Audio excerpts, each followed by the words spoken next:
we get got ndị ba dị ka ego ne ụmụ ihe ego na ihe ndị agburu na-eme n'ụzọ ụmụ ego na maka ama ụmụ ndị alabatigiri ọ agba afia from Apapa here or thinking between 15 million and 16 million naira egbe agba mana from Cotonou 11 million. Okay.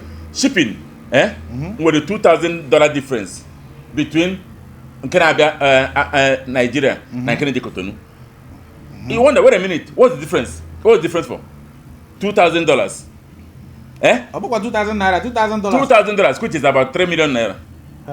Or a little bit above 3 million. The reason. Marathon ya bon Gariana really. Anime already difficult. Maybe Nyende. Abakole anya. And a government man. If a government they draw, why we afraid to Cotonou? You $2,000 cheaper than Canada, Nigeria. Then why is clearing in Nigeria? It's over 5 billion naira higher than Cotonou.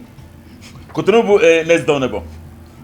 So if that actually proven Nigeria not more grandchildren.